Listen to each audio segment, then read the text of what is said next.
A'udzubillahiminasyaitonirrajim. Bismillahirrahmanirrahim. Assalamualaikum warahmatullahi wabarakatuh. Innal hamdalillah nahmaduhu wa nasta'inuhu wa nastaghfiruh wa na'udzubillahi min sururi anfusina wa min sayyiati a'malina may yahdihillahu fala mudhillalah wa may yudlilhu fala hadiyalah. Rabbi shrah li sadri wa yassir li amri wahlul 'uqdatam min lisani yafqahu qawli. Ya, alhamdulillah eh, ini hari ke-10 ya, hari ke-10 Ramadan. Kita bisa dipertemukan lagi di dalam kajian adab keluarga edisi ke-19 ya. 19 ya. Mungkin di sini ada Mbak-mbak, ibu-ibu yang baru bergabung. Ini kajian rutin kita ya, kajian rutin setiap malam Jumat. Intinya sih tentang adab-adab di dalam keluarga dan juga hal-hal yang terkait dengan keluarga, baik itu terkait dengan suami istri, kemudian terkait dengan pendidikan anak, kemudian hubungan keluarga dengan sekitarnya, baik itu dengan mertua gitu ya, dengan orang tua, dengan tetangga dan lain-lain. Nah, ini adalah pertemuan ke-19 dan pertemuan kedua kita di bulan Ramadan. Nah, malam ini insya Allah kita akan membahas satu tema yang penting ya, satu tema yang penting eh, terkait dengan balik gitu. Nah, kadang-kadang pembahasan ini jarang ya, jarang dibicarakan gitu ya, jarang dibicarakan. Tapi kalau di kajian-kajian khusus mungkin sering ya, tapi kalau di kajian-kajian umum kadang-kadang ini agak jarang gitu ya, kecuali di sekolah-sekolah mungkin ya, di sekolah-sekolah diajarkan. Nah, tema yang akan kita angkat malam ini yaitu sukses menghantarkan anak menuju balik. Nah, sebenarnya saya pengennya nulis akil dan balik gitu ya. Tapi saya di sini hanya menuliskan baliknya saja karena di dalamnya juga memang akan saya bahas juga sekaligus dengan akilnya. Jadi apa bedanya akil dengan balik ya? Nah, nanti akan kita bahas. Nah, mungkin di sini mbak-mbak, ibu-ibu, teteh-teteh semuanya ada yang sudah punya putra-putri yang sudah remaja ya, yang sudah remaja yang mungkin sebentar lagi akan eh, mengalami atau bertemu dengan satu titik gitu ya terpenting dalam kehidupannya yaitu balik. Nah, mungkin ada juga yang sudah lewat gitu ya, sudah lewat masa baliknya gitu. Nah, tapi tidak apa-apa, kita akan bahas semuanya. Mungkin walaupun sudah lewat, ada hal-hal yang belum kita sampaikan pada saat mereka menjelang balik. Jadi tidak masalah gitu ya, walaupun anak-anaknya sudah balik, nanti kita akan bahas lagi lebih dalam sehingga nanti kita akan evaluasi bareng-bareng apakah hal-hal ini sudah kita lakukan terhadap anak-anak kita yang sudah balik. Di chat ada yang bilang suaranya tidak jelas, apakah suara saya memang tidak jelas di tempat yang lainnya atau di Bu Herlin aja yang tidak jelasnya? Di Jelas, tempat Bu. lain? Oh, Jelas, jelas. Oke, jelas, Bu. ya, baik. Oke, kita akan mulai masuk pembahasan karena ini pembahasan yang cukup panjang ya untuk bahasan tentang balik. Jadi kita tidak berlama-lama di pembukaan. Kita langsung saja masuk ke materinya. Pertama, gitu ya, kita akan membicarakan 3 topik bahasan, yaitu pertama tentang hakikat penciptaan manusia, kemudian yang kedua adalah tahapan tumbuh kembang anak prabalik sampai dengan balik, kemudian perilaku anak dalam memenuhi potensi hidupnya, dan yang terakhir eh, sebenarnya ini inti dari pembahasan kita hari ini, gitu ya, yaitu bagaimana kita melihat, gitu ya, ketika anak balik itu mereka sudah punya kemandirian dalam taklif syara atau belum? Karena pada hakikatnya manusia itu sampai, gitu ya, atau balik itu eh, sebagai tanda bahwasannya dia sebenarnya sudah siap untuk ditaklifi dengan hukum syara. Apa sih taklif? Taklif itu pembebanan ya, gitu ya. Jadi anak itu sudah siap untuk dibebani hukum syara secara penuh. gitu ya. Kalau sebelum balik anak tidak saum ya nggak masalah, kan belum balik gitu ya. Kemudian anak sempat bolong-bolong sholatnya ya nggak masalah karena dia belum balik. Tapi begitu balik gitu ya, semua taklif hukum syara itu sudah berlaku. Jadi status dia gitu ya, status mereka anak-anak kita yang sudah balik dengan kita orang tuanya itu sudah sama. Kita sudah sama-sama manusia yang utuh gitu ya, karena Allah sudah sampaikan gitu ya, Allah sudah eh, menyampaikan anak-anak kita kepada proses baliknya. Nah, jadi ini inti masalah atau inti materi yang akan kita bahas malam ini. Oke, kita bahas yang pertama, gitu ya. Di sini eh, ketika kita bicara proses menuju balik atau ketika kita membahas tentang balik, maka kita harus mempersiapkan anak-anak kita ini siap untuk dibebani hukum syara tadi, gitu ya. Karena tadi ya begitu balik akalnya sempurna, maka semua gitu ya taklif hukum syara, semua pembebanan hukum syara itu berlaku bagi mereka. Maka kita sebagai para pendidik, kita kan ibu ya, ibu-ibu atau misalnya belum menjadi ibu, tapi kita juga sebagai pendidik. Maka hal yang pertama yang harus kita lakukan adalah bagaimana kita mengenal potensi anak-anak kita atau anak didik kita. Nah, semakin kita mengenal potensi mereka, maka hal ini akan memudahkan kita dalam mendidik dan menyelesaikan masalah mereka. Gitu. Maka disinilah tantangannya bagi para pendidik, yaitu mengenal potensi mereka, sehingga dengan mengenal mereka dengan baik, maka kita akan diberikan kemudahan oleh Allah untuk mendidik dan menyelesaikan permasalahan mereka. Nah, kita lanjut. Pertama, kita harus mengenal potensi anak tadi, gitu ya. Ada 3 potensi besar, gitu ya, yang harus kita kenal dari anak-anak kita. Potensi apa? Yang pertama adalah potensi mereka sebagai manusia yang mereka punya akal dan punya kebutuhan yang harus dipenuhi. Dan inilah hakikat penciptaan manusia itu, gitu ya. Kemudian yang kedua, potensi mereka sebagai hamba Allah yang akan dikenai taklif syara, gitu ya, yang akan dibebani hukum syara tadi, gitu ya, karena mereka sudah mencapai usia balik. Nah, kemudian yang ketiga adalah potensi mereka sebagai seorang pemimpin. Minimalnya adalah memimpin diri mereka sendiri, gitu ya. Jadi 3 potensi ini yang akan kita bahas. Oke, yang pertama kita kenal dulu hakikat penciptaan manusia. Nah, anak ini adalah manusia. Mereka bukan robot. Mereka juga bukan hewan. Nah, kalau ibu-ibu, mbak-mbak yang hadir di sini, kita mengikuti ya, kita mengikuti perkembangan teknologi.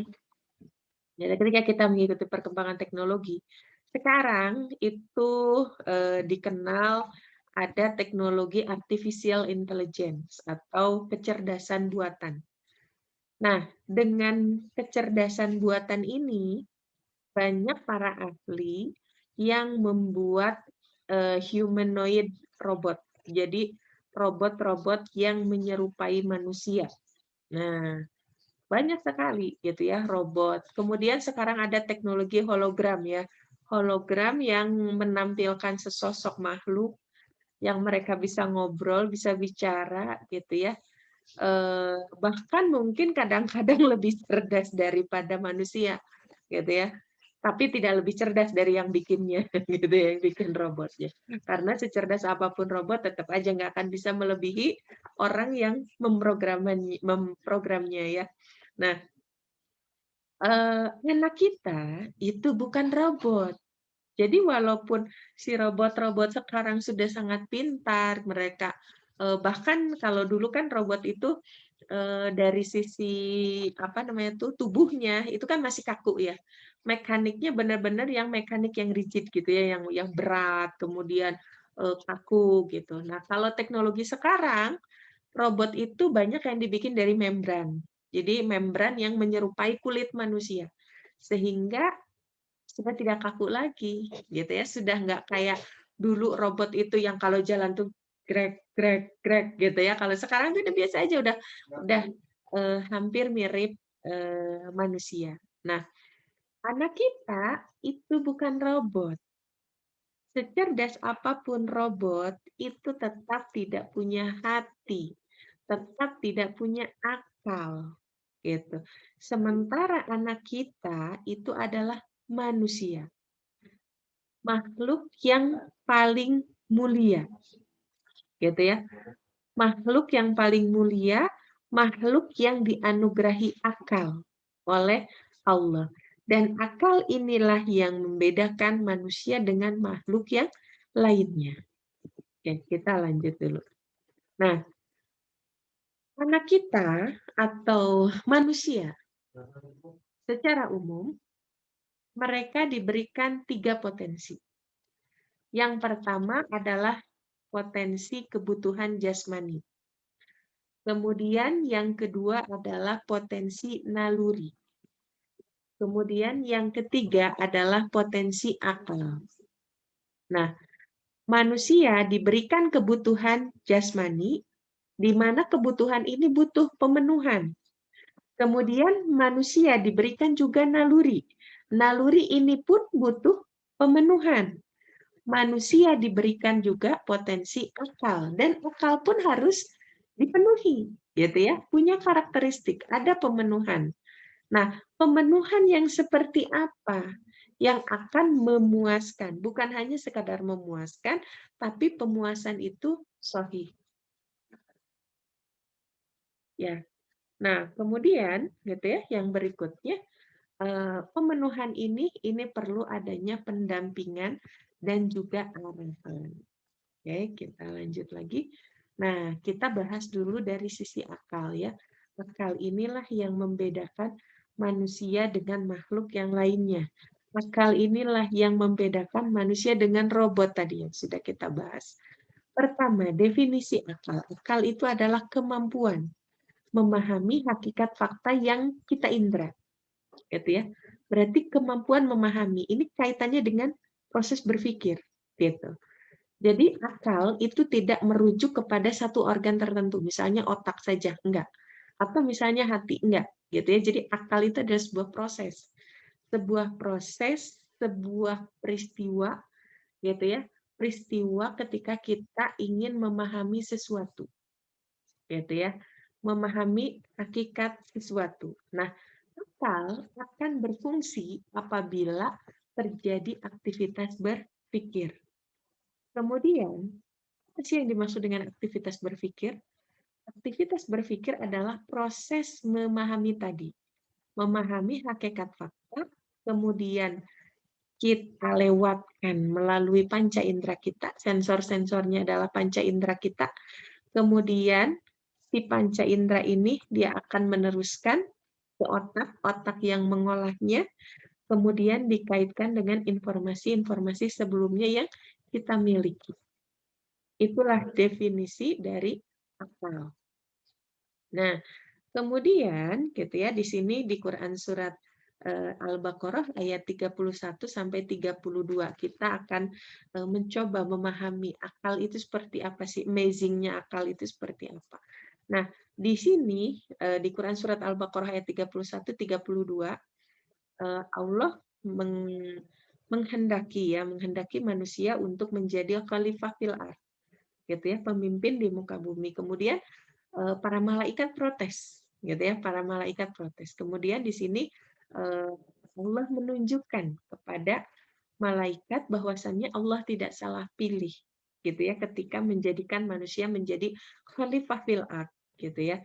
Allah telah mengajarkan, di sini memberi informasi berarti kepada Adam, Nabi Adam, nama-nama atau benda-benda seluruhnya. Kemudian Allah mengemukakannya kepada para malaikat. Lalu Allah berfirman, sebutkanlah kepadaku nama-nama benda-benda itu, jika kamu memang orang-orang yang benar. Kemudian para malaikat di sini menjawab, Maha suci Engkau, tidak ada yang kami ketahui selain apa yang telah Engkau ajarkan kepada kami. Sesungguhnya Engkau Maha Tahu dan Maha Bijaksana. Allah berfirman, wahai Adam, beritahukanlah kepada mereka nama-nama benda-benda itu. Maka setelah Adam memberitahukan kepada mereka nama-nama benda itu, Allah berfirman, bukankah sudah aku katakan kepadamu bahwa sesungguhnya aku mengetahui rahasia langit dan bumi, serta mengetahui apa saja yang kamu tampakkan dan apa yang kamu sembunyikan. Di sini di Quran Surat Al-Baqarah ayat 31 dan 32.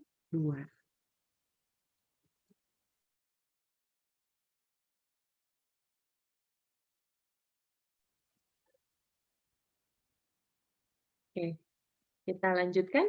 Nah, potensi anak dalam perkembangannya ini perlu arahan berbasis akidah Islam agar pemenuhannya ini bukan hanya terpenuhi, terpuaskan, tapi juga benar, gitu ya. Nah, kenapa sih kembali lagi harus berbasis akidah Islam? Kenapa nggak berbasis yang lain? Kenapa nggak berbasis pemikiran-pemikiran yang lain? Kita kembali ke hakikat penciptaan. Siapa manusia? Manusia itu adalah makhluk yang lemah, terbatas, membutuhkan. Sehingga kalau manusia dibiarkan membuat aturan sendiri untuk mengatur kehidupannya, maka pasti akan ada kelemahan. Pasti akan ada pertentangan. Kenapa? Karena kelemahan tadi, gitu ya, manusia tidak bisa memahami hakikat dirinya.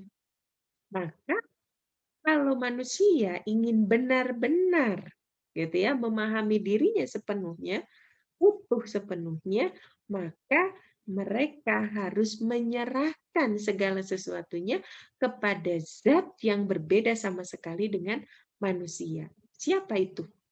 Allah, gitu ya, penciptanya.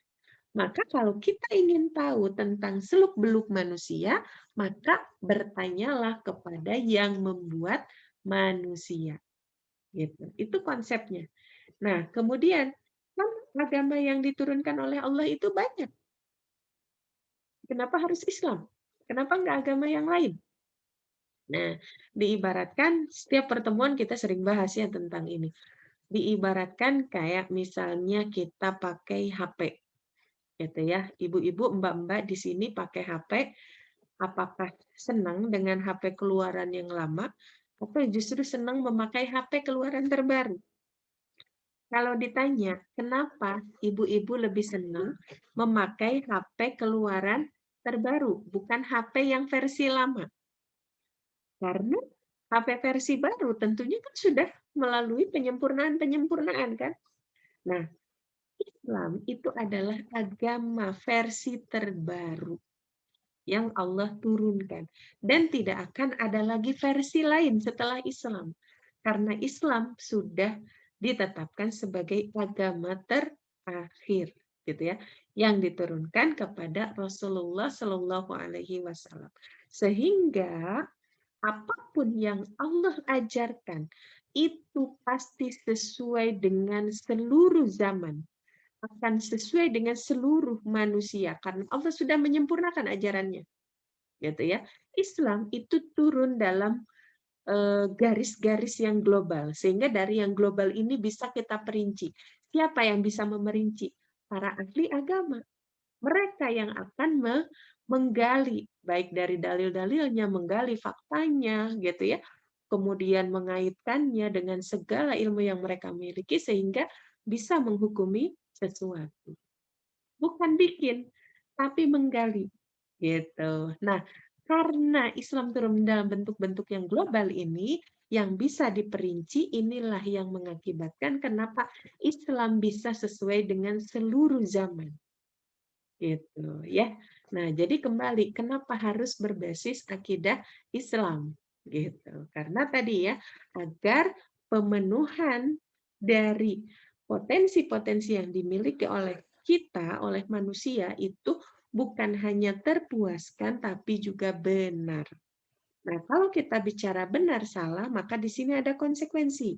Kalau benar kita dapat pahala, kalau salah kita dapat dosa. Dan akal inilah yang akan mengendalikan perbuatan manusia ketika mereka ingin memenuhi kebutuhannya. Nah, sehingga di sini harus ada titik gitu ya, harus ada poin yang menyatakan bahwasannya oke, seseorang itu akalnya sudah sempurna.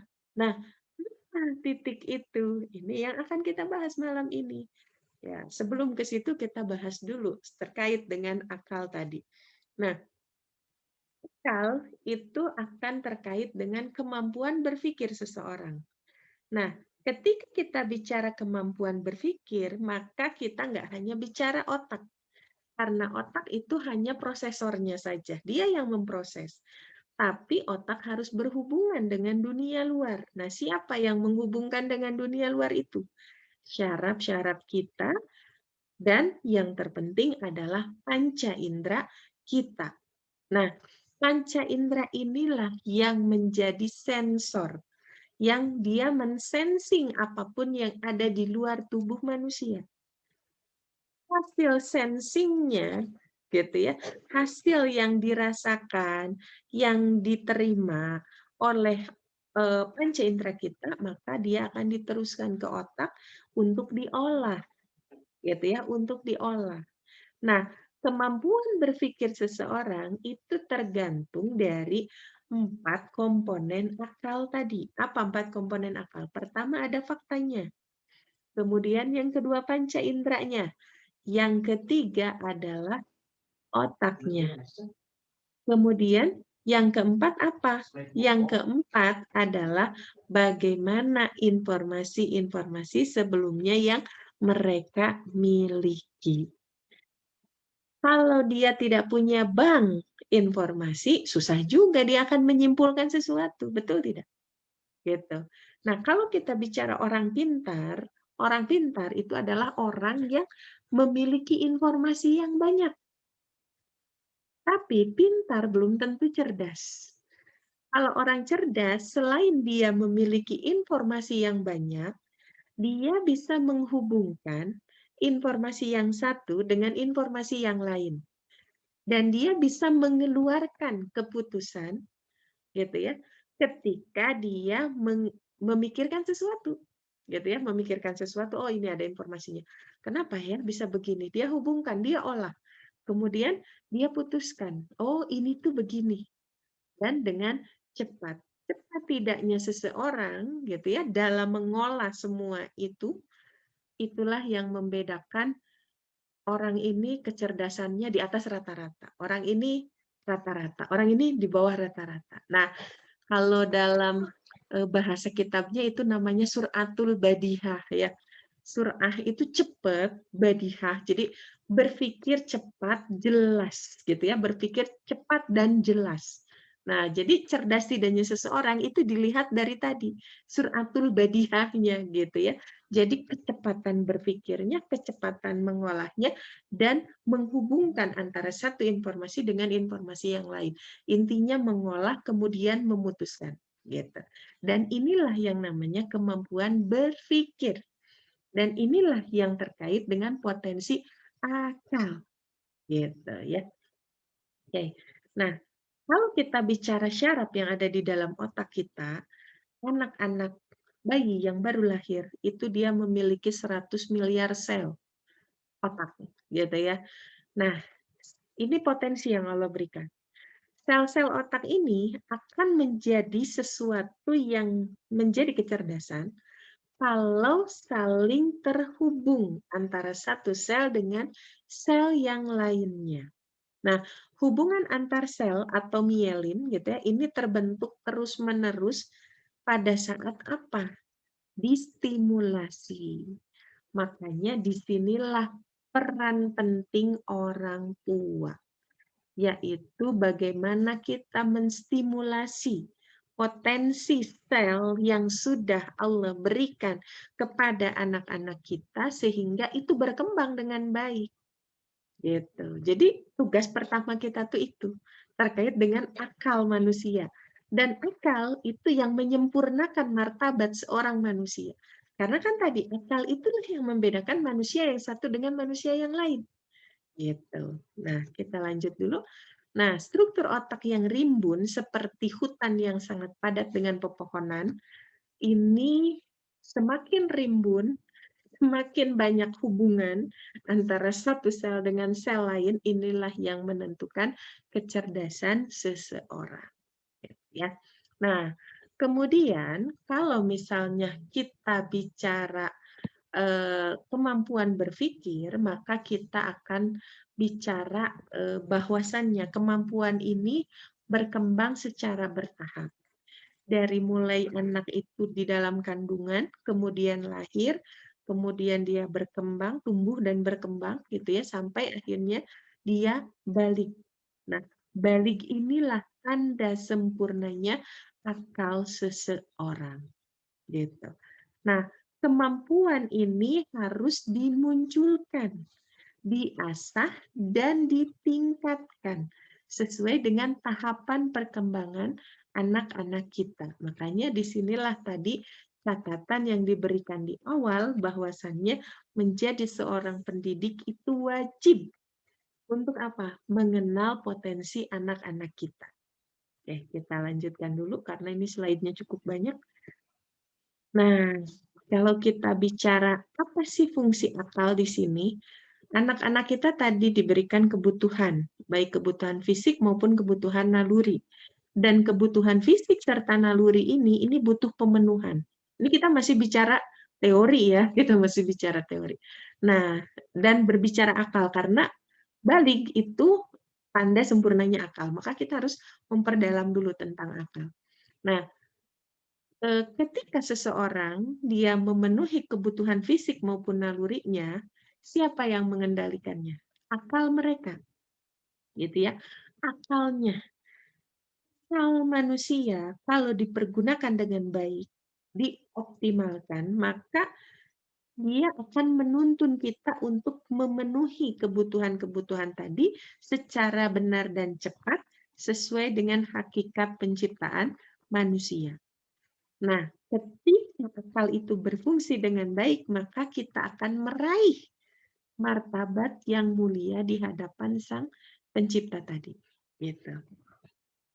Oke, potensi kalau kita bicara potensi kehidupan anak-anak kita. Pertama, dia diberikan kebutuhan fisik, yaitu sesuatu yang dibutuhkan oleh manusia untuk hidup. Penampakannya apa di sini? Rasa lapar, haus, ngantuk, kita butuh oksigen, kita butuh udara, gitu ya. Nah, ini adalah kebutuhan fisik. Sifatnya apa? Nah, ini yang harus kita pahami. Karakteristik ini. Jangan sampai nanti ketuker. Potensi, kalau kita bicara kebutuhan fisik, maka kalau kita bicara sifatnya, pertama, dia munculnya dari dalam diri manusia itu sendiri, bukan dari faktor luar. Kita lapar bukan karena kita lihat makanan, kan? Nggak ada makanan pun kalau sudah waktunya lapar, ya lapar. Gimana kalau kita lihat makanan jadi tambah lapar? Itu lapar mata. Gitu ya. Jadi seringnya itu keluarnya dari apa? Dari dalam diri manusia. Nah, kemudian tuntutan untuk memenuhinya itu sifatnya pasti. Kalau tidak dipenuhi, maka dia akan menghantarkan kepada kebinasaan. Jadi kalau kita ngantuk, kita tahan-tahan.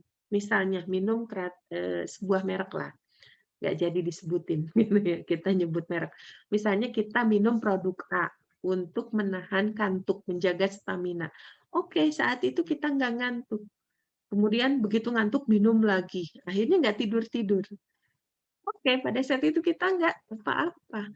Tapi kalau kita terus-menerus begitu, tubuh kita akan turun, tubuh kita akan rusak, gitu ya. Karena tadi ngantuk itu adalah kebutuhan fisik yang harus dipenuhi. Kalau tidak dipenuhi, maka dia akan menghantarkan kepada kebinasaan. Gitu. Kemudian, potensi yang kedua adalah naluri, gitu ya. Gharizah, gitu.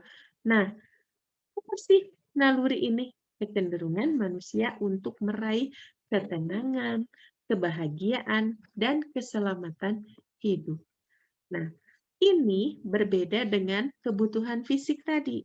Kalau kebutuhan fisik munculnya dari dalam, kalau naluri itu munculnya dari rangsangan dari luar. Contohnya, misalnya rasa takut. Rasa takut ini adalah naluri bako. Jadi naluri ini ada 3. Ada naluri tadayun, bako, dan nau. Tadayun ini untuk beragama, kita mensucikan sesuatu. Kalau bako itu untuk mempertahankan diri. Salah satu penampakannya kita diberikan ego, kita diberikan rasa takut, gitu ya. Dan nau itu adalah untuk melestarikan jenis. Penampakannya kita diberikan sayang, gitu ya, kepada orang tua, kepada anak. Kemudian kita tertarik kepada lawan jenis. Ini adalah naluri nau. Nah, sifatnya ini berbeda dengan kebutuhan fisik. Kalau kebutuhan fisik tadi pasti pemenuhannya. Kalau tidak dipenuhi maka akan menghantarkan kepada kebinasaan. Sedangkan kalau naluri tidak dipenuhi, dia tidak menghantarkan kepada kebinasaan, tapi hanya akan memunculkan kegelisahan. Gitu. Misalnya begini, kita tertarik kepada lawan jenis. Terus kita tidak memenuhinya. Nah, ketika kita tidak memenuhinya, misalnya kan kalau tertarik lawan jenis, kalau dalam Islam kan, kalau belum sanggup ya puasa, kalau sudah sanggup ya menikah. Misalnya kita nggak menikah-menikah atau belum menikah-menikah. Nah, apakah kita jadi binasa? Enggak, gitu. Hanya gelisah saja, gitu ya. Inilah bedanya kebutuhan fisik dengan naluri. Dan tadi kebutuhan fisik dan naluri ini ketika dipenuhi maka harus di-guide, harus diarahkan oleh siapa? Dikendalikan oleh siapa? Akal kita. Gitu ya. Akal itu berperan. Nah, baru nanti kita akan bicara berikutnya fungsi akal kalau kita bicara hukum syara itu untuk apa? Nanti kita akan bicara ya. Oke, ini penampakan naluri tadi tadayun, kemudian naluri bako dan naluri nau. Kita skip saja. Ini juga kita skip. Nah, oke, kita lanjut ke pertumbuhan dan perkembangan remaja. Oke. Nah, kalau kita bicara pertumbuhan dan perkembangan remaja, maka kita akan bicara pendidikan usia balik. Pertama, pendidikan usia balik ini adalah sebuah proses untuk apa? Menuju kesempurnaan di dalam pemenuhan potensi hidup berbasis akidah Islam. Jadi bagaimana kita mengendalikan naluri, kebutuhan fisik, dan akal kita ditundukkan terhadap apa? Akidah Islam. Jadi ini yang harus mendasarinya. Akidah itu apa sih ngomong-ngomong? Tasdikul jazm, pembenaran secara pasti. Terhadap apa? Terhadap rukun iman. Iman kepada Allah, iman kepada malaikat, iman kepada kitab-kitab, iman kepada rasul-rasul Allah, kemudian iman kepada hari kiamat, kemudian yang terakhir qada dan qadar. Nah, bagaimana akal kita menjadi sarana, menjadi wasilah untuk memahami akidah tadi, sehingga tidak ragu lagi. Ketika kita bicara iman kepada Allah, yakin nggak Allah itu maha kuasa? Apa bukti kekuasaannya? Bagaimana kita tahu kekuasaannya Allah? Yakin nggak Allah itu maha penolong? Bagaimana cara Allah menolong kita? Apa bukti pertolongan Allah? Ini semuanya harus difahami oleh kita. Ini adalah ranahnya akidah. Gitu. Keyakinan kita kepada Allah ini yang akan membuat seseorang itu hidup dalam kondisi mantap, gitu ya. Kalau bicara orang elektro sudah steady state, gitu ya, sudah keadaan mantap. Jadi tidak transien. Kalau transien itu masa transisi, jadi masih labil, gitu ya. Nah, kalau kita akidahnya kuat, maka kita ketika menjalani kehidupan itu posisinya mantap. Kenapa mantap? Karena kita punya penjamin zat yang benar-benar maha kuasa, maha penolong, gitu. Jadi kalau kita bicara insecure, kita nggak insecure lagi, kita nggak khawatir lagi. Kenapa? Karena kita bersandar kepada zat yang maha tinggi, zat yang maha kuasa. Nah, maka di sini, kenapa di sini disebutkan kesempurnaan di dalam pemenuhan potensi hidup berbasis akidah Islam. Gitu. Karena tadi, kalau kita bicara akidah Islam, kita pembahasannya panjang ya, gitu ya, panjang sekali pembahasannya. Nggak cukup kalau kita bahas di sini, tapi saya kasih pemantik saja, gitu ya, untuk mudah-mudahan mbak-mbak, teteh-teteh, ibu-ibu yang hadir di sini, kita sama-sama termotivasi untuk semakin memperdalam agama kita, gitu ya. Oke, yang berikutnya, ketika kita bicara pendidikan usia balik, maka kita akan bicara proses pematangan kepribadian Islam anak-anak kita menjadi manusia dewasa, sehingga mereka siap memikul tanggung jawab terhadap dirinya, lingkungannya, masyarakatnya, dan juga negaranya. Gitu ya. Inilah tujuan dari pendidikan usia balik, menyempurnakan, gitu ya, menyempurnakan apa?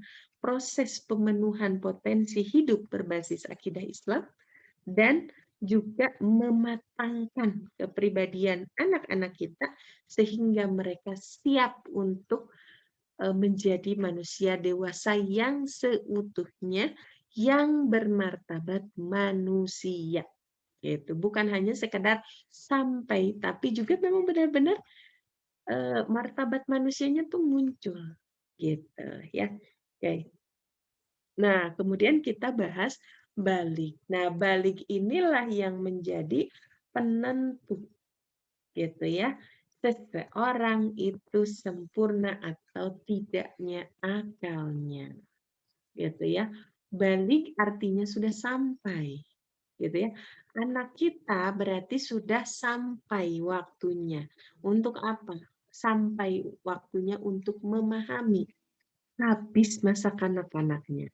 Berarti mereka sudah dewasa. Gitu ya. Makanya biasanya suka disandingkan dengan akil dan balik. Kalau akil itu ya orang yang berakal. Balik orang yang sudah sampai, gitu ya, waktunya. Sudah sampai tanda-tandanya bahwasannya mereka sudah akil tadi, gitu ya. Nah, kemudian balik ini menjadi penentu perubahan status seseorang yang tadinya anak-anak, di mana pena masih diangkat dari mereka, menjadi orang dewasa yang semua perbuatannya itu dicatat, gitu ya, dicatat oleh Allah. Siapa petugasnya? Malaikat. Siapa yang mencatat? Amal baik dan amal buruk, semuanya dicatat, gitu ya. Oke, yang berikutnya, apa tanda-tandanya? Kalau laki-laki itu adalah mimpi basah. Gitu di sini di Quran surat An-Nur ayat 59, dan apabila anak-anakmu telah sampai umur balik, al-hulam berarti mimpi ya, ihtilam, maka hendaklah mereka meminta izin seperti orang-orang sebelum mereka meminta izin. Gitu. Itu kalau laki-laki. Sekarang tandanya apa? Kalau perempuan, perempuan adalah jika sudah menstruasi. Gitu. Kemudian di sini tidak ada batasan usia balik, tidak disebutkan. Para ulama di sini berbeda pendapat ketika menetapkan usia balik tadi. Gitu. Ya harus sampai mimpi basah dan menstruasi kalau perempuan. Terus gimana kalau ternyata ada orang-orang yang diberikan oleh Allah ujian hidup? Salah satunya tidak menstruasi misalnya. Nah, maka di dalam fikih gitu ya, itu ada pembahasannya. Ada ulama yang mengkategorikan balik itu kalau laki-laki sudah sampai usia 15 tahun gitu. Nah, dalil-dalilnya banyak gitu ya. Nah, itu seperti itu. Tapi secara umum gitu ya, para ulama itu tidak menyebutkan secara pasti usianya segini gitu ya, tapi di sini ada perbedaan pendapat. Jadi tidak bersepakat bulat misalnya usia segini enggak, tapi ada perbedaan pendapat. Oke, yang berikutnya. Nah, kalau kita bicara balik, bagaimana pertumbuhan anak prabalik sampai dia balik tadi? Mereka akan mengalami masa pubertas. Biasanya di sini anak-anak yang mengalami masa pubertas itu dari prabalik sampai balik ya. Itu sekitar usia kalau pria itu 12 tahun setengah sampai 18 tahun. Kalau perempuan itu 10,5 tahun sampai 18 tahun. Ini masa pubertasnya. Nah, biasanya ditandai dengan organ reproduksi, karena begitu manusia balik, berarti kan sudah sempurna. Dia sudah bisa menikah, gitu ya. Menikah dalam artian sudah bisa bereproduksi ya, gitu ya. Punya anak sudah siap harusnya, gitu ya, karena organ-organnya sudah siap, gitu. Kemudian pita suaranya berubah, hormonal tubuhnya juga. Biasanya kalau mulai anak-anak pubertas gitu ya suka ada jerawatan gitu ya di pipinya, di keningnya. Biasanya yang paling banyak tuh di kening ya. Nah, itu salah satu ciri kalau mereka sedang mengalami perubahan hormon. Kemudian tanda baliknya banget gitu ya, yaitu menstruasi dan mimpi basah gitu ya. Inilah ciri atau titik yang menandakan bahwasannya mereka ini sudah balik gitu. Oke. Nah, ketika anak kita memasuki usia balik, maka pertama akalnya berfungsi secara sempurna. Kemudian yang kedua, karena akalnya berfungsi secara sempurna, maka mereka sudah siap dibebani seluruh hukum syara. Inilah PR terberat kita. Karena begitu balik mereka harus taat kepada Allah terhadap hukum-hukum syara, maka bagaimana persiapan yang harus kita lakukan untuk menyiapkan masa itu. Gitu ya, karena begitu mereka tergelincir atau melanggar hukum syara, ya tadi kan dosa berarti. Nah, bagaimana tugas kita sebagai orang tua menyiapkan masa itu sehingga ketika mereka balik, mereka tuh memiliki kesadaran penuh dan tanggung jawab terhadap kehidupan mereka sendiri. Inilah beratnya. Gitu ya, beratnya tugas kita menyiapkan masa ini. Nah, sehingga anak yang balik itu harusnya mereka siap menjalankan taklif syara. Semua hukum itu berlaku. Nah, inilah beratnya memang tugas kita ya. Oke, kita lanjut dulu. Nah, anak-anak yang balik itu mereka siap menerima taklif atau pembebanan hukum syarat tanpa ada rasa keberatan sedikit pun. Oke, sebelum masuk ke tanya jawab, saya akan ngasih pengantar dulu bagaimana supaya kita sukses menghantarkan mereka. Pertama, tadi kan kita bicara ya, kita harus mengenal potensi mereka. Anak-anak kita yang mungkin kalau menjelang baliknya usia-usia sekarang, kemungkinan mereka generasi, kalau kita bicara kemarin ya, pertemuan-pertemuan sebelumnya tentang generasi, maka mungkin kebanyakan adalah generasi Z. Gitu. Generasi Z itu berbeda karakteristiknya dengan yang orang tuanya millennials atau generasi Y, apalagi dengan generasi X, apalagi kalau orang tuanya ada yang baby boomers, pastinya akan berbeda. Nah, ini juga menjadi tantangan tersendiri bagi kita. Anak-anak generasi Z, mereka itu generasi digital native, penduduk asli digital. di mana mereka ketika lahir, teknologi digital itu sudah ada di hadapan mereka. Karena teknologi itu membanjiri mereka, ada salah satu kelemahan gitu ya, yang menjadi PR besar bagi kita orang tua yang memiliki anak-anak digital native. Salah satunya adalah kecakapan dalam komunikasi. Anak-anak yang balik itu biasanya mereka cenderung menarik diri. Mereka akan punya dunianya sendiri. Biasanya mereka senangnya sendirian di kamar, gitu ya. Senangnya mengasingkan diri, gitu ya. Senangnya begitu. Awal-awal balik itu begitu. Kenapa? Karena pertama, mereka harus beradaptasi dengan tubuh mereka sendiri kan. Yang sebelumnya tidak begitu menjadi begitu. Kemudian mereka juga harus beradaptasi dengan semua pembebanan hukum syarat tadi. Gitu ya. Makanya disinilah peran pentingnya kita menyiapkan.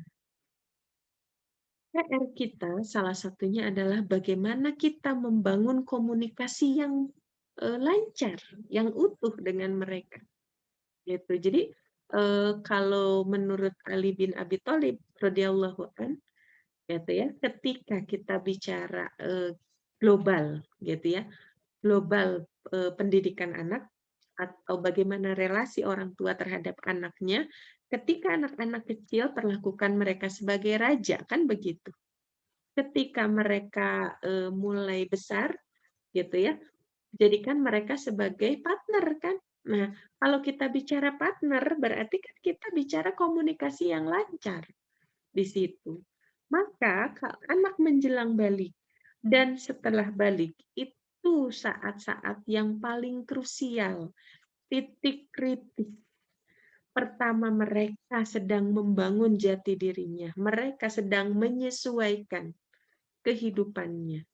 Yang kedua, mereka sedang meraba-raba, gitu ya, kayak kita aja, gitu ya, dulu begitu balik, kalau kita nggak dapat pendidikan, nggak dapat pemahaman apa yang harus dilakukan oleh orang-orang yang balik, kita bingung kan, gitu. Begitu head aja kita bingung ini diapain, gitu. Itu baru bicara fisik ya, gitu ya, tanda secara fisik. Belum lagi kalau kita bicara bagaimana memecahkan permasalahan hidup. Karena kan tadi, anak usia balik itu sudah sama seperti orang dewasa, gitu ya. Nah, jadi kuncinya pertama perbaiki komunikasi kita dengan mereka. Kalau anak-anak kita belum balik, beruntung. Sok dari sekarang. Kalau yang belum lancar komunikasi dengan anak-anaknya, perbaiki dari sekarang. Kemudian yang berikutnya, kita sebagai orang tua itu harus punya ilmu. Kan tadi arahannya itu harus berbasis akidah. Jadi ya bagaimana akidah Islam mengajarkan. Makanya nggak cukup hanya di kajian-kajian begini. Gitu. Itulah tantangan terbesar kita. Kemudian yang berikutnya, bagaimana kita sebagai orang tua itu harus menjadi teladan. Gitu. Karena bagaimanapun anak itu dulunya kan melihat, meniru apa yang dilakukan oleh orang tuanya. Pun begitu ketika mereka sudah balik, bagaimana cara kita menyelesaikan masalah. Anak melihat bagaimana cara kita memperlakukan orang lain. Anak juga melihat. Gitu. Maka inilah PR besar kita. Gitu. Kemudian yang berikutnya, orang tua itu harus open minded gitu ya. Mereka harus terbuka pemikirannya. Jangan sampai da baheulana kieu nya kieu gitu ya. Da dulunya begini ya begini, nggak bisa begitu. Gitu ya. Dalam tataran uslub, dalam tataran cara, dalam tataran sarana anak kita itu berkembang. Memang ada hal-hal yang dari dulu sampai sekarang ajarannya sama. Tapi kalau kita bicara sarana, itu berkembang terus. Gitu ya. Apalagi tadi kita bicara ya, kemarin kita sudah bicara ada generasi digital natives, ada kita yang imigran gitu ya. Digital imigran, ada yang tadi digital native, digital imigran, kemudian kita preteli lagi ada generasi millennials, karena digital natives itu kan awalnya dari millennials. milenial, generasi Z, generasi alfa. Walaupun sama-sama digital native, itu punya karakteristik yang berbeda-beda, karakteristik yang sendiri-sendiri gitu. Nggak bisa kita samakan dan ini butuh pendalaman. Gap antar generasi kalau terlalu jauh jurangnya gitu ya, terlalu jauh jaraknya, ini yang menjadikan komunikasi kita tidak lancar gitu ya. Maka kenapa tadi saya sampaikan sebagai orang tua kita harus open minded dan harus punya semangat belajar yang tinggi. Jangan nyuruh anak kita belajar sungguh-sungguh, adik kitanya nggak pernah belajar. Kita nyuruh anak kita yang rajin bacanya, kitanya juga nggak pernah baca, gitu ya. Ya gimana kita bisa sukses untuk menghantarkan mereka ke gerbang, ke titik di mana itu menjadi titik kritis dalam hidup seseorang, gitu ya. Oke, itu saja materinya, kita kembangkan saja di tanya jawab ya. Itu dulu. Assalamualaikum warahmatullahi wabarakatuh. Kita buka tanya jawab, mangga. Barangkali ada yang mau disampaikan, boleh secara langsung atau boleh juga lewat chat. Coba kita cek chatnya.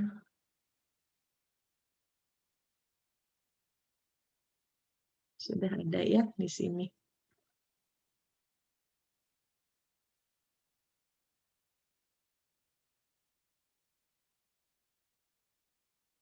Oke, ini dari Mbak Endah ya.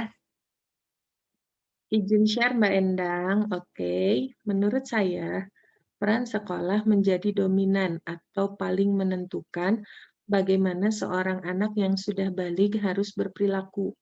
Saya melihat anak kedua saya yang sekolah di sekolah dasar Islam terpadu telah paham dan menerapkan semua beban hukum bagi status baliknya dengan sendirinya sesuai pendidikan yang telah diberikan di sekolah.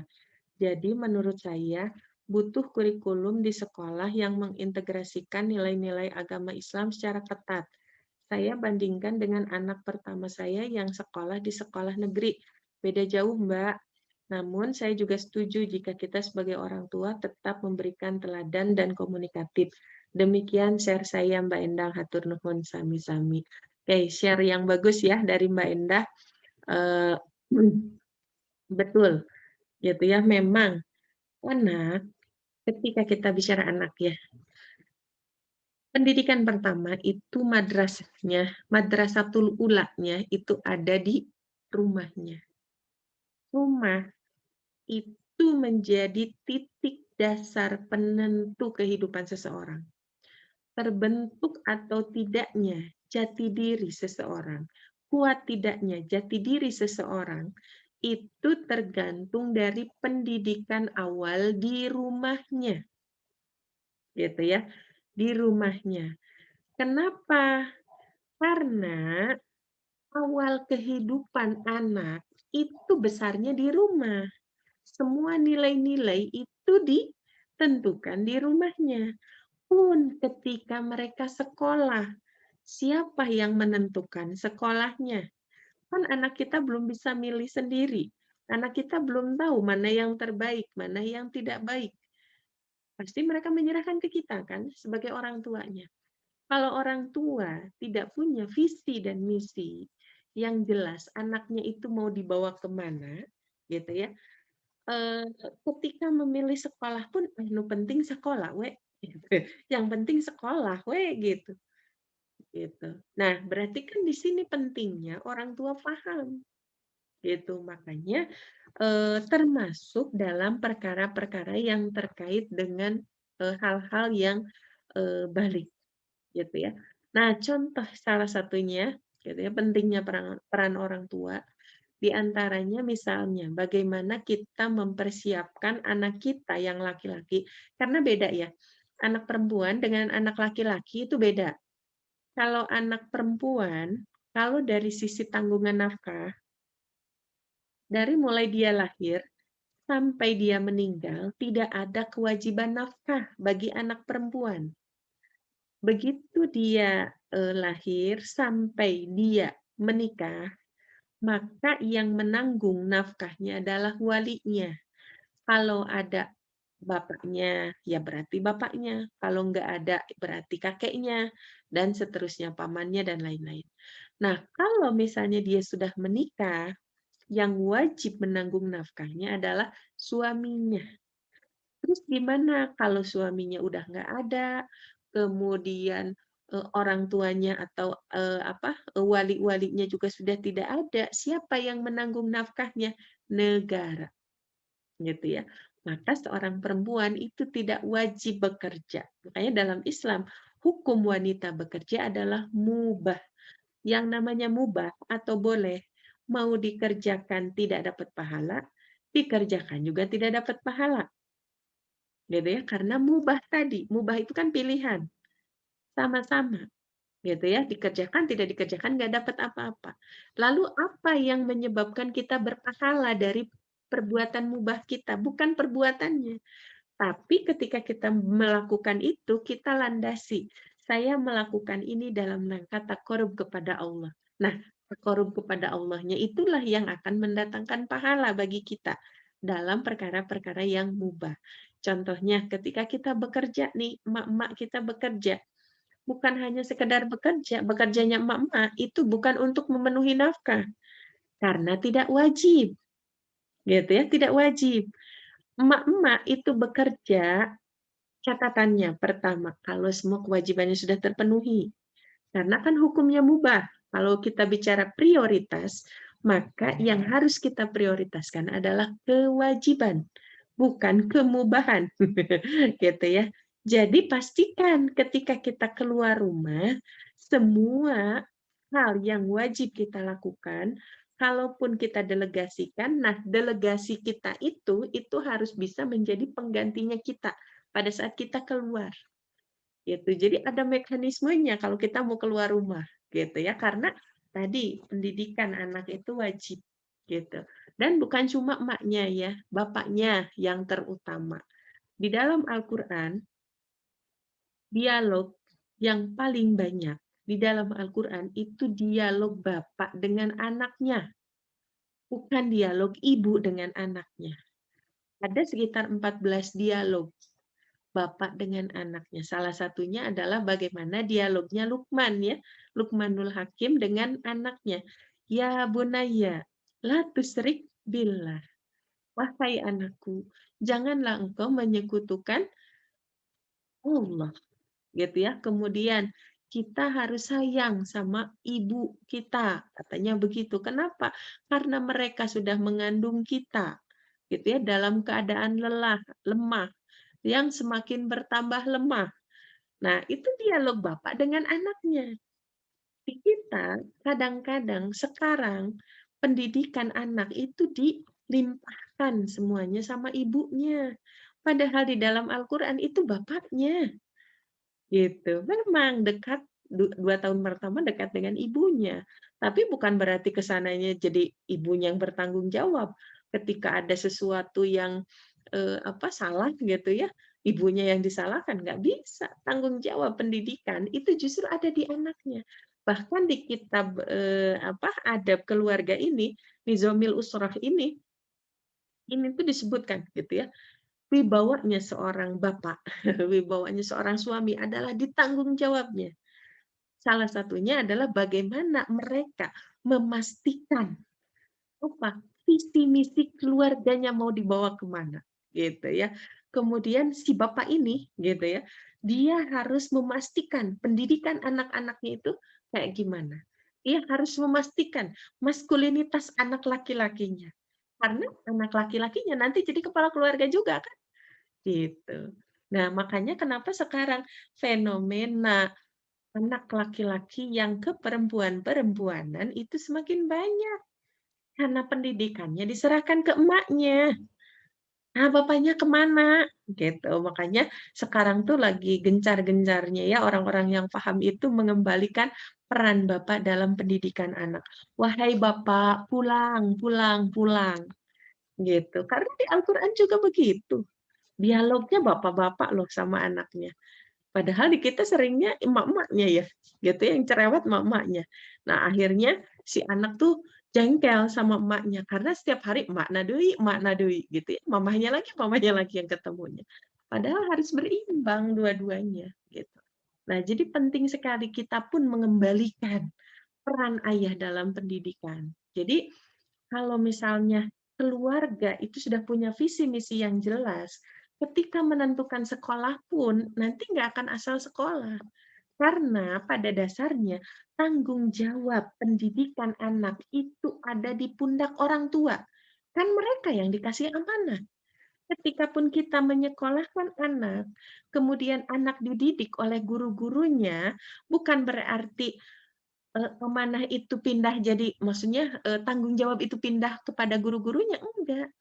Tapi sekolah, guru-guru itu fungsinya adalah untuk membantu memudahkan pendidikan anak-anak kita. Nah, orang tua kan pastinya ada keterbatasan. Nah, karena keterbatasan nggak mungkin kan semuanya orang tua yang melakukan, maka kita delegasikan orang lain untuk membantu kita dalam mendidik anak-anak kita. Penting sekali menentukan sekolah, gitu ya, bukan hanya harus yang cerdas gitu ya, wah nanti juara apa, bukan. Tapi kita memilih sekolah yang benar-benar sesuai dengan visi misi pendidikan anak yang sudah kita gariskan di keluarga kita, gitu ya. Seperti itu, bagus sekali ini pendapatnya Mbak Endah ya. Memang sekolah itu akan menentukan dan, baik tidaknya perilaku anak-anak kita, salah satunya itu ditentukan oleh lingkungan. Karena begitu dia balik, peran kita tuh sudah berkurang, apalagi kalau kita, kurang komunikatif ya ke anak. Udah bisa lost itu, gitu ya. Saya sering sekali menemukan kasus-kasus di mana anak-anak yang bermasalah itu berawal dari komunikasi yang benar-benar putus sama orang tuanya. Jadi ketemu orang tua teh ngobrol teh ngan saperlu nawe gitu ya. Cuma, "Pak, saya butuh uang buat bayar ini." Udah setelah itu mah nggak ada tuh haha hihi ngobrol gitu ya, ditanya, "Gimana tadi teh di sekolah, kamu sedang punya masalah apa?" Nggak ada, gitu ya. Bahkan, saya yang terbaru gitu ya, konseling dengan seseorang, beliau menyampaikan begini, "Bu, saya tuh nggak pernah sama orang tua ngobrol yang deket kayak gini," gitu. Cerita-cerita tentang permasalahan, nggak pernah.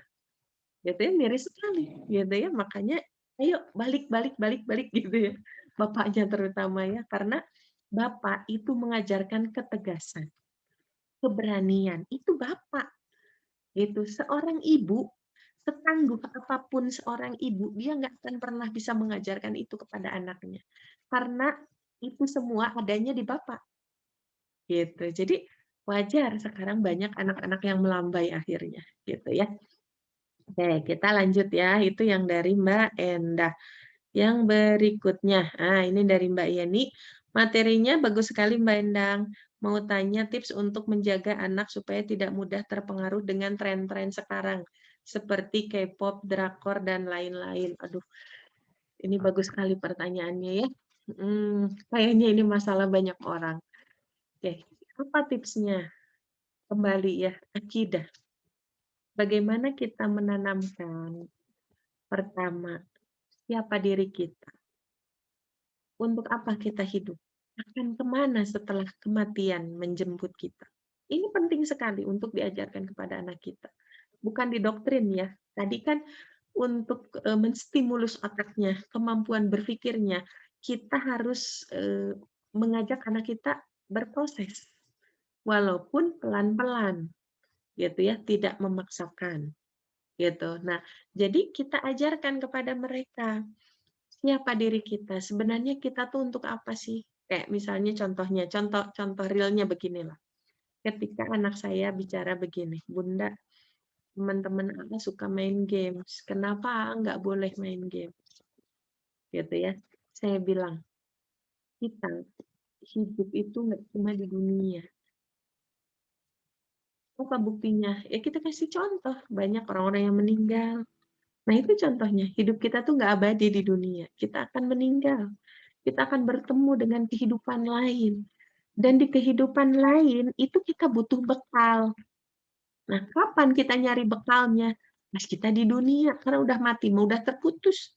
Nggak bisa kita nyari bekal. Gitu. Itu benar-benar ajarkan. Untuk mengajarkan akidah, itu awali dengan 3 pertanyaan mendasar tadi. Siapa diri kita? Dari mana kita berasal? Akan kemana setelah kematian? Dan untuk apa kita hidup? Gitu. Kalau kita benar-benar menjawab itu dengan berpikir jernih, berpikir cemerlang, maka kita akan sampai kepada pencipta kita. Siapa pencipta kita? Bagaimana karakternya? Gitu ya, kita ajarkan bagaimana Allah senantiasa mengawasi kita dimanapun. Kita mau ngumpet di lubang jarum sekalipun, Allah bakal nemuin. Gitu. Maka bagaimana kita mengisi hari-hari kita itu benar-benar dengan hal-hal yang bermanfaat. Gitu. Makanya itu yang saya ajarkan ke anak saya. Oke, Kakak, sekali-sekali boleh, tapi ingat, gitu ya, harus tahu batasan. Kalau anak sudah di depan gadget, tanpa kita awasi, tanpa kita, apa namanya tuh, batasi, maka akan kebablasan. Apalagi kayak K-pop, drakor gitu ya, kayak drakor itu kan nagih ya. Coba, orang-orang yang suka nonton drakor pasti kan ketagihan, gitu ya. Seru gitu ya, habis episode ini, aduh kayaknya penasaran penasaran penasaran. Seperti itu, gitu ya. Nah, ketika kita mengajarkan kepada anak-anak kita, berikan tauladan. Ketika kita bilang, hidup ini singkat loh, kita harus isi dengan hal-hal yang bermanfaat.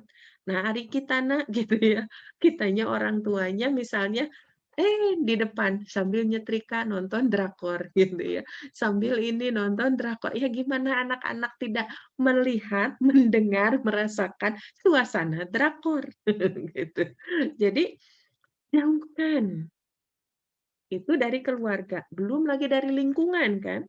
Oke, di rumahnya nggak diajari tentang itu, tapi dia punya tempat main, dia punya teman main, dan teman mainnya mungkin dia mengakses itu, pulang-pulang ya bawa itu, gitu ya. Kayak anak saya misalnya, pulang-pulang bawa oleh-oleh. Nah, gimana? Ingatkan, mungkin anak-anak yang main dengan anak kita belum paham tentang itu. Makanya disinilah pentingnya kita menyamakan persepsi. Dengan siapa? Pertama, dengan orang tuanya, teman-teman anak kita. Karena akan saling mempengaruhi. Yang keduanya, kita turut berperan untuk mencegah itu di anak-anak yang lain juga. Kenapa? Karena anak-anak lain itu juga akan main dengan anak-anak kita. Makanya ketika kita mendidik anak, nggak bisa kita hanya fokus mendidik anak kita. Karena anak kita makhluk sosial, dia akan bersosialisasi. Gitu ya. Begitupun di sekolah. Samakan persepsi dengan guru-guru sekolahnya, dengan teman-temannya. Gitu. Maka kalau kita bicara gimana supaya tidak mudah terpengaruh, kembali ke rumah. Kalau kemarin waktu saya ngisi di tempat lain gitu ya, saya ngasih tips. Untuk kondisi saat ini, yang paling jitu adalah bagaimana kita menerapkan imun pribadi. Jadi yang akan menjadi benteng dari kondisi apapun adalah imunnya kita sendiri. Nah, untuk menciptakan imun pribadi, self imun itu gimana caranya? Ya tanamkan pemahaman yang utuh, komunikasi yang tegas, yang jelas. Nggak cuma tegas, kalau tegas itu ke anak-anak yang udah besar ya harus tegas, 10 tahun ke atas tuh harus sudah tegas. Kalau anak-anak kecil nggak begitu cara komunikasinya. Kan perlakukan mereka sebagai raja, gitu ya, yang namanya raja, mereka yang utama kan, kita utamakan. Tapi begitu mereka sudah remaja, kita posisikan mereka sebagai partner, kan begitu. Ajak mereka ngobrol, jangan didoktrin. Anak-anak sekarang itu kritisnya tinggi. Kalau kita terbiasa mendoktrin sesuatu, nggak akan masuk, nggak akan diterima. Pasti, kenapa memang? Kenapa harus begini? Kenapa harus begitu? Itu karakter anak-anak sekarang. Gitu ya. Jadi bagaimana ketika kita ingin mengajarkan itu, ajak mereka berpikir, gitu. Anak saya yang besar, itu biasa saya ajak ngobrol dari bayi, bahkan masih dalam kandungan. Sampai ada teman saya dulu ketika anak saya masih bayi gitu ya, dia nanya, "Teteh, kok Teteh ngobrol sama anaknya kayak ngajak ngobrol, anak yang udah bisa bicara, emang dia ngerti Teh bahasa kita?" Saya bilang, "Nggak tahu."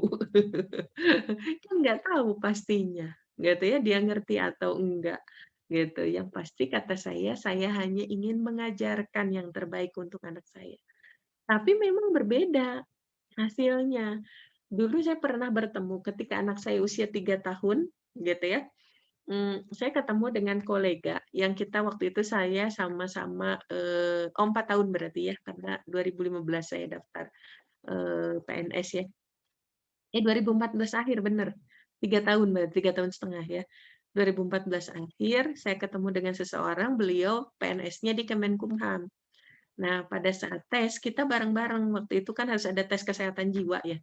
Nah, kita ngobrol waktu itu di rumah sakit, karena kan bapak-bapak lagi pada Jumatan, akhirnya anak saya titipkan di suster, gitu ya. Anak saya yang besar dampingin saya di situ. Nah, temen saya yang baru kenal itu, dia ngeliat, terus dia bilang kayak gini, "Teh, kok beda banget ya lihat Aafati sama ponakan saya.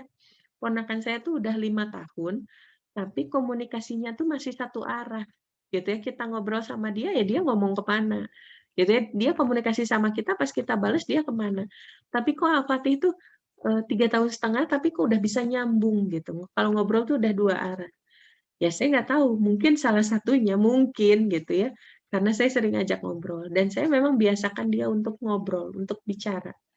Karena dulu orang tua saya pun ketika mengajarkan kepada saya begitu, gitu ya, biasa kita ngobrol di rumah, biasa hahaha sama bapak, biasa hahaha sama emak gitu ya, saya kan manggilnya emak, gitu ya, biasa. Nah, itu pun yang saya ajarkan ke anak-anak saya, gitu ya, komunikasi itu inti dari sebuah hubungan. Saling, gitu. Nggak cukup komunikasi satu arah, tapi saling. Kuncinya saling, gitu ya. Jadi, gimana untuk membentenginya tadi ya, PR-nya banyak. Pertama, bicara akidah. Yang kedua, komunikasi yang lancar. Yang ketiga, PR, gitu ya, pembinaan terhadap tetangga-tetangga, gitu ya. Kalau kita belum bisa secara langsung, gitu ya, menyampaikan visi misi, ajaklah gitu ya, tetangga kita untuk ke kajian-kajian yang mungkin sama visinya dengan kita, sehingga tidak perlu kita sendiri yang menyampaikan. Intinya apa? Harus ada komunikasi saling tadi, nggak cuma sama keluarga inti kita, tapi juga dengan tetangga-tetangga kita, sekaligus dengan lingkungannya. Dan yang berikutnya adalah bagaimana kita sebagai warga negara yang baik, kita mengingatkan pemerintah. Karena intinya apa? Siapa yang memberikan izin kan? Gitu ya, bukan kita kan, tapi pemerintah. Pemerintah yang punya kuasa. Nah, maka disinilah pentingnya kita memuhasabahi.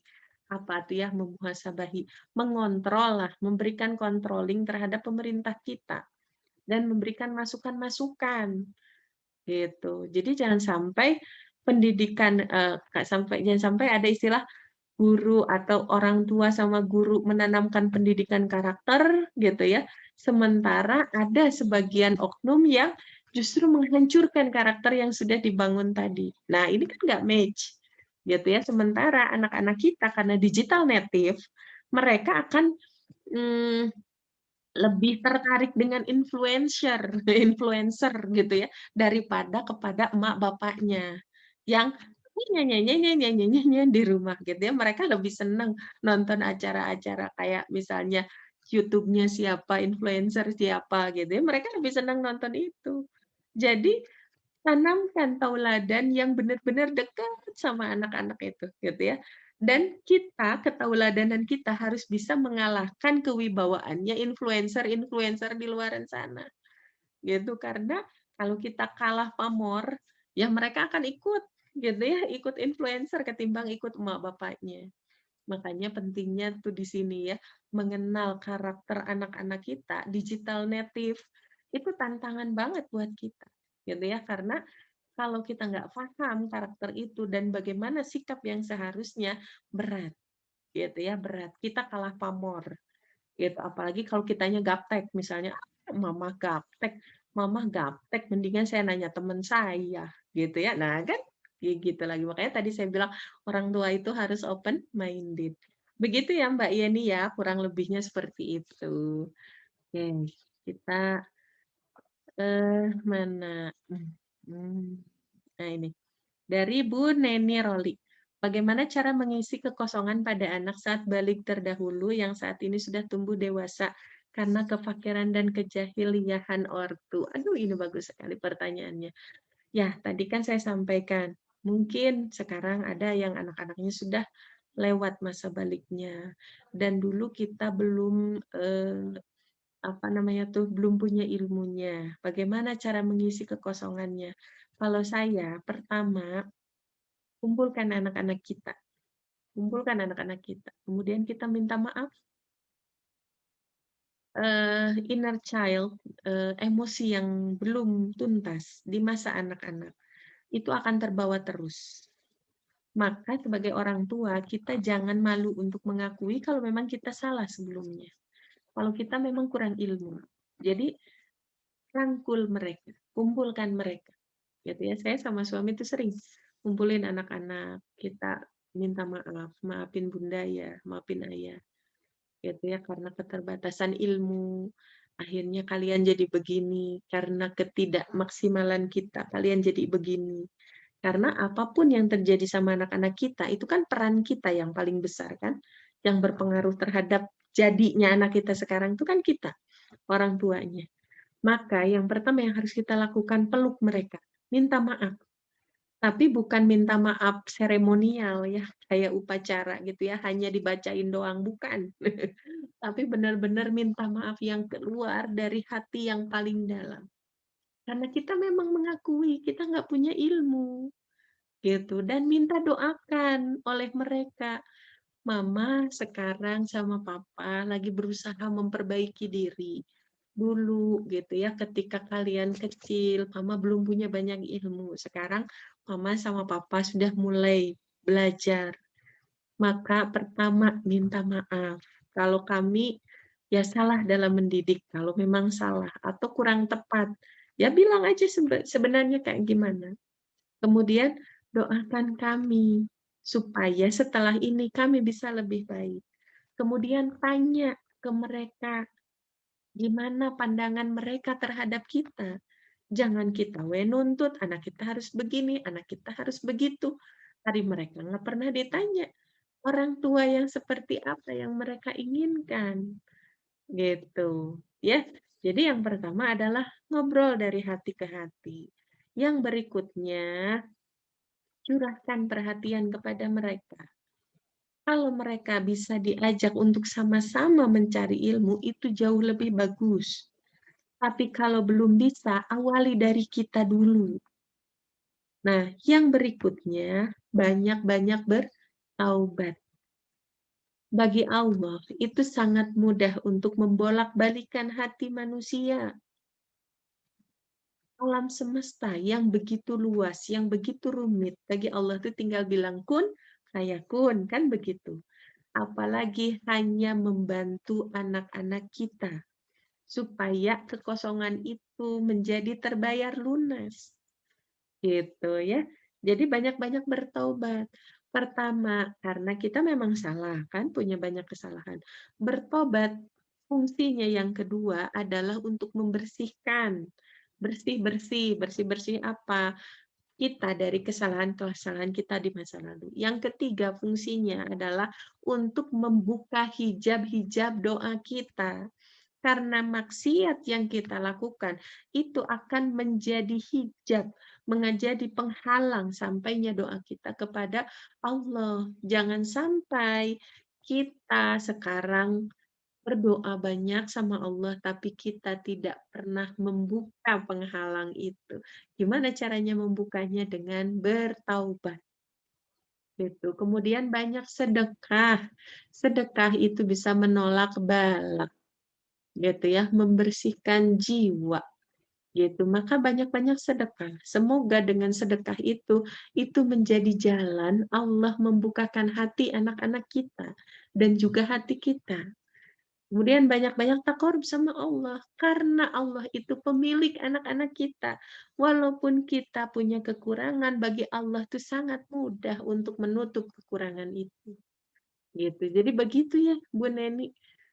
Gitu ya, secara garis besarnya seperti itu. Gitu ya. Nah, untuk teknisnya nanti ya, kita lihat dulu pertanyaan yang lain. Oke. Yang berikutnya ini dari Bu Liria. Internet dan lingkungan luar sangat besar pengaruhnya terhadap perilaku anak, baik negatif maupun positif. Bagaimana mengantisipasi pengaruh negatif?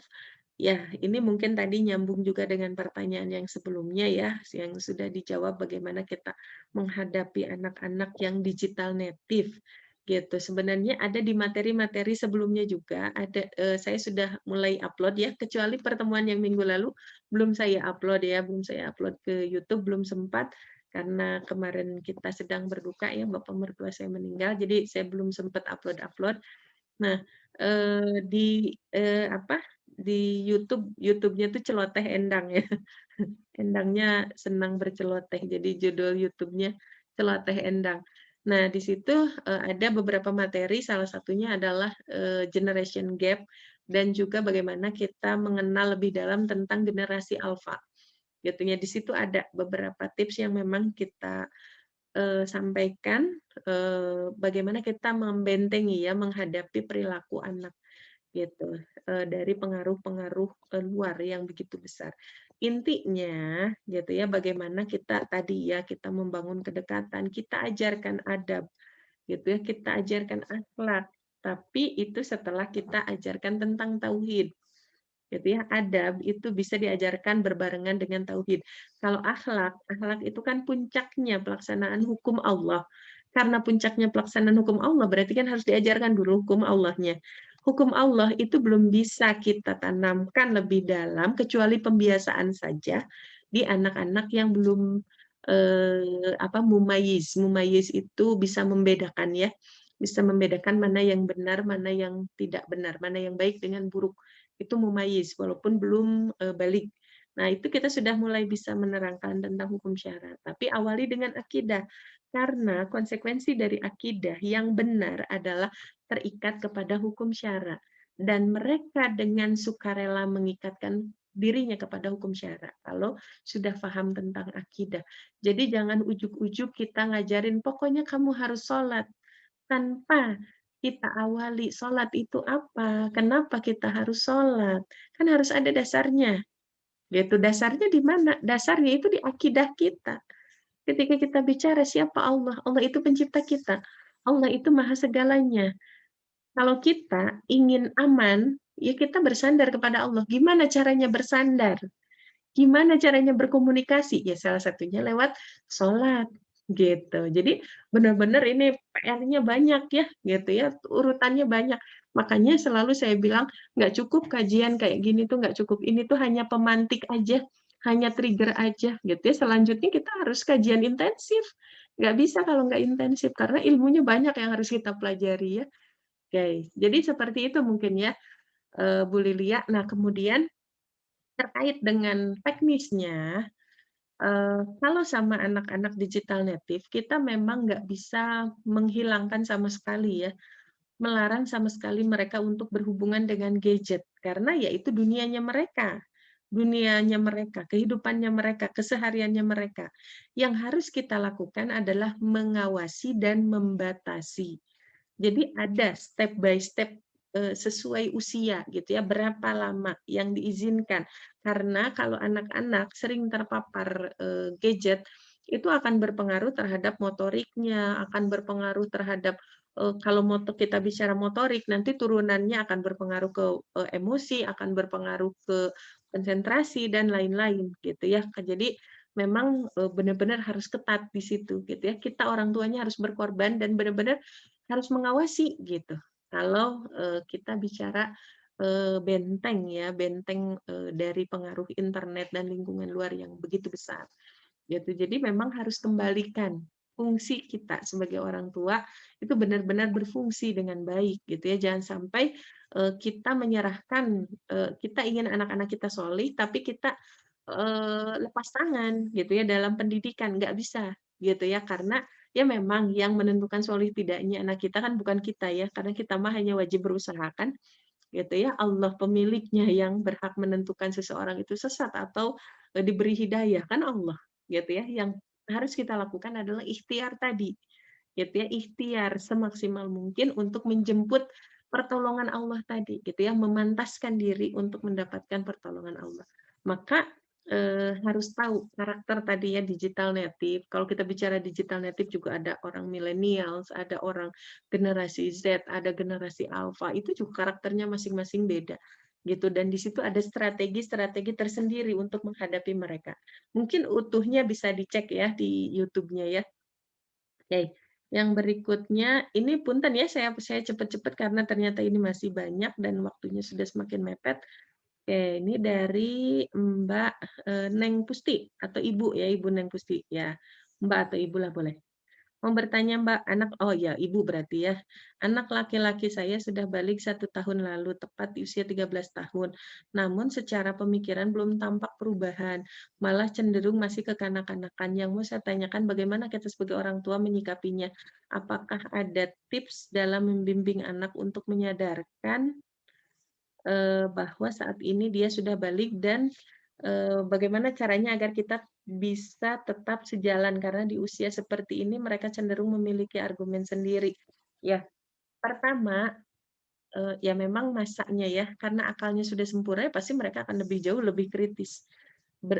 Argumennya jauh lebih kompleks ya, karena kan sudah balik tadi ya, sudah sempurna sebetulnya akalnya. Kalaupun misalnya masih kekanak-kanakan, ya kembali tadi gitu ya, tergantungan kita mendidiknya dulu seperti apa.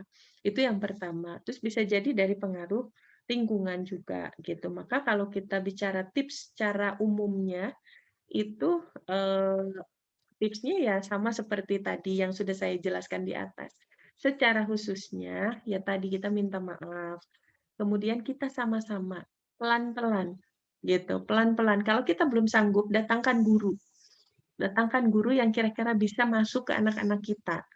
Kalau saya gitu ya, ketika saya dapat amanah ngajar waktu itu gitu ya, santri-santri anak-anak yang remaja usia balik gitu ya, saya sambil ngajar ya saya ajarkan anak-anak balik itu harusnya kayak gimana. Salah satunya adalah bagaimana anak laki-laki itu harus mandiri gitu ya dari sisi nafkah. Kenapa? Karena anak laki-laki itu nafkahnya kewajiban orang tua menafkahi anak laki-laki itu sampai balik. Kalau setelah balik orang tua masih memberikan nafkah, itu bukan wajib, tapi sedekah. Hitungannya itu udah sedekah karena wajibnya sampai dia balik. Nah, jadi saya ajarkan sama mereka. Jadi bagaimana seharusnya sikap anak yang sudah balik, pelan-pelan. Gitu ya, pelan-pelan sampai saya cerita gitu ya bagaimana misalnya saya kasih challenge gitu ya ke mereka.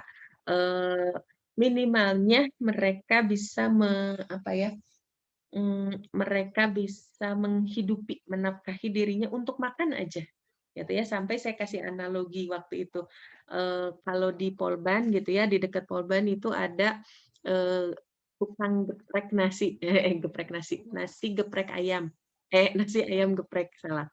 Nasi ayam geprek itu 10 ribuan, 10 ribu teh udah dapat nasi, ayam geprek, sama, lalap, sama sambel.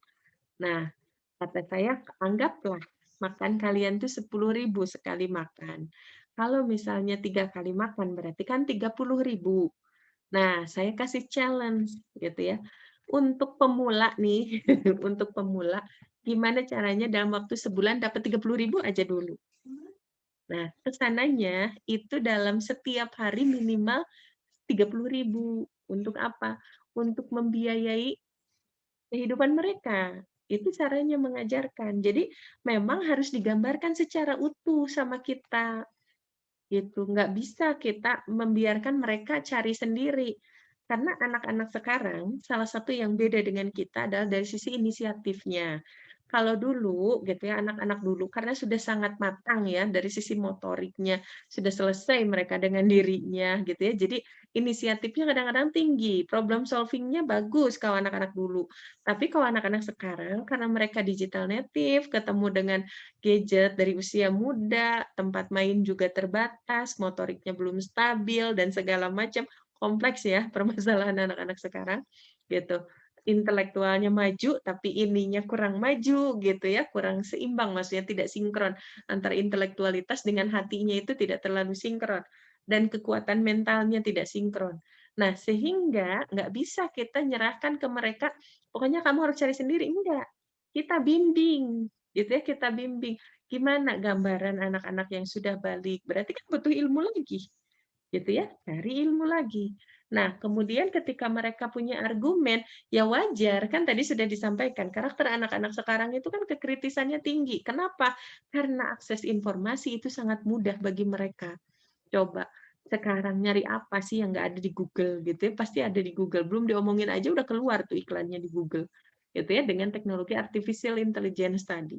Jadi, bagaimana kita sebagai orang tua memang harus open minded tadi, mau mau susah, mau riweuh, mau berkorban gitu ya. Salah satunya adalah berkorban untuk mencari ilmu. Ilmu itu nggak akan sampai kalau tidak dicari, gitu. Kalau kata bapak saya mah, analoginya nggak akan ada WC yang jalan-jalan nyari orang yang mau buang hajat. Yang ada juga orang yang mau buang hajat nyari-nyari WC. Nah, ibaratnya seperti itu, ilmu itu nggak akan datang sendiri, kita yang harus nyari. Pengalaman juga nggak akan ujug-ujug ada, harus dilakukan, gitu. Seperti itu ya, mungkin untuk Ibu siapa tadi? Ibu Neng Pusti. Yang berikutnya ini Ibu Neng Karyati. Assalamualaikum, saya wanita bekerja dan kebetulan intensitas bertemu dengan keluarga secara langsung seminggu sekali karena jarak yang jauh. Bagaimana mendampingi anak menjelang balik ini, sedang kehadiran saya yang minim dalam keseharian anak-anak meski terobati dengan berkomunikasi dengan media sosial setiap hari. Terima kasih. Oke, ini pertanyaannya sangat bagus ya dari Ibu Neng Karyati. Eh, kalau saya kembali ke dasar sakinah dulu ya. Sakinah itu dasarnya saling melayani, gitu ya. Saling melayani itu akan sempurna kalau tinggal bareng, gitu. Itu konsep dasar sakinah. Kan setiap keluarga, kan ketika ada yang nikahan kita selalu ngedoainnya ya, mudah-mudahan jadi keluarga yang sakinah, mawadah, warohmah, kan begitu. Sakinah itu apa sih artinya? Tenang, mantap. Sakinah itu. Kalau diibaratkan, para ulama itu mengibaratkan seperti kapal yang kapal yang berlayar, gitu ya, kemanapun dia pergi dia tahu harus pulang kemana. Nah, kenapa dia pulang ke tempat yang sama? Karena dia merasakan kenyamanan, ketenangan di situ, gitu ya. Itulah yang namanya sakinah. Dan sakinah itu akan apa namanya tuh akan ada kalau ada saling saling melayani dan saling melayani itu akan apa namanya tuh, sempurna dengan tinggal bareng, gitu. Jadi, ini pertama dasarnya dulu. Sekarang gimana kalau sekarang kondisi kita berjauhan? Kalau saya ketika ditanya tentang ini, ya nanti kita bicara lebih banyak ya, mungkin kalau mau detailnya bolehlah Bu Neng Karyati kontak saya ya, nanti kita ngobrol lebih lebih banyak.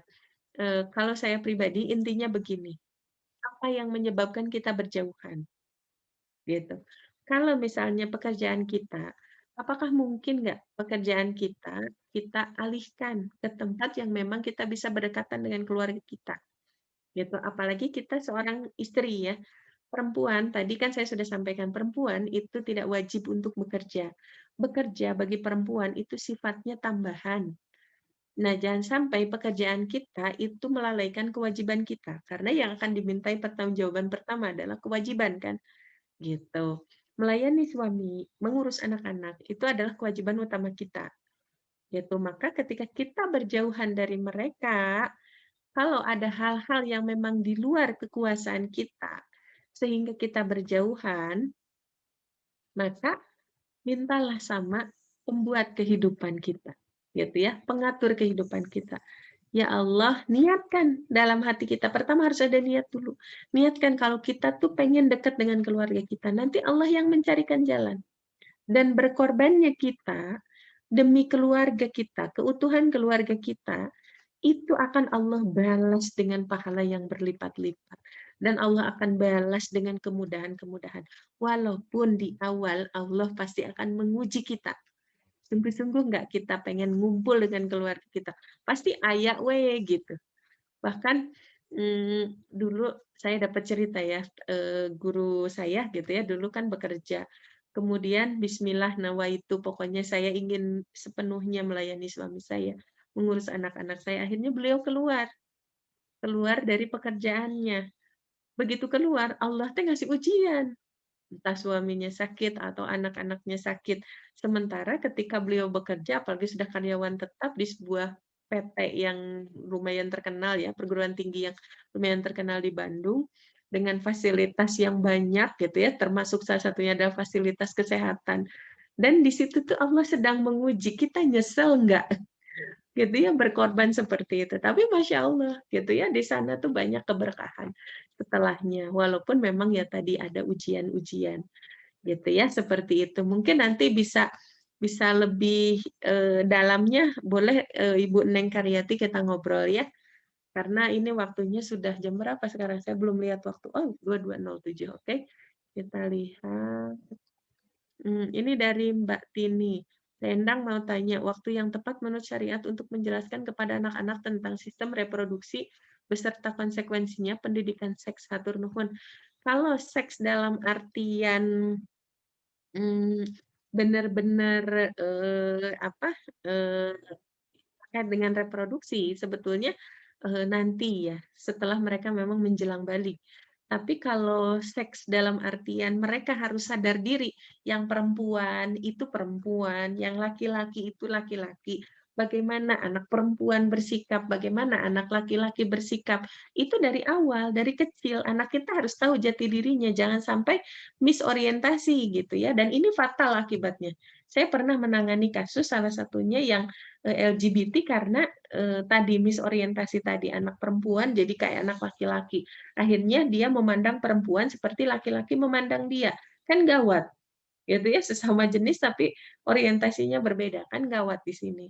Nah, kalau dalam artian benar-benar yang mengajarkan tentang sistem reproduksi, yang saya pahami itu ya nanti ketika menjelang balik gitu ya, karena setelah balik kan mereka sudah siap menjadi manusia, manusia yang seutuhnya. Tapi tentunya gitu ya, pembelajarannya pun tidak vulgar gitu ya, tidak vulgar karena pada akhirnya kan mereka nanti akan mimpi basah ya. Mereka akan tahu sendiri gitu ya seperti apa detilnya gitu. Nah, jadi seperti itu yang saya pahami. Jadi kalau pembelajaran tentang sex education yang benar-benar perempuan harus bagaimana bersikap, anak laki-laki bagaimana bersikap, itu dari kecil memang kita ajarkan.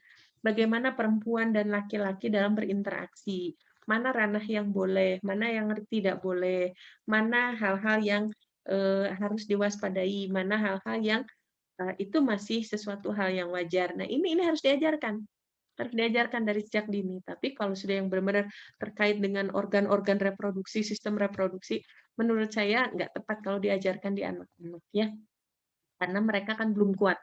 Nah, kalau mau lebih tepat lagi indikatornya, kalau akidah mereka sudah kuat, mental dia sudah kuat, adabnya itu kuat gitu ya, boleh diajarkan karena apa, mereka sudah beradab, mereka sudah tahu harus bersikap seperti apa.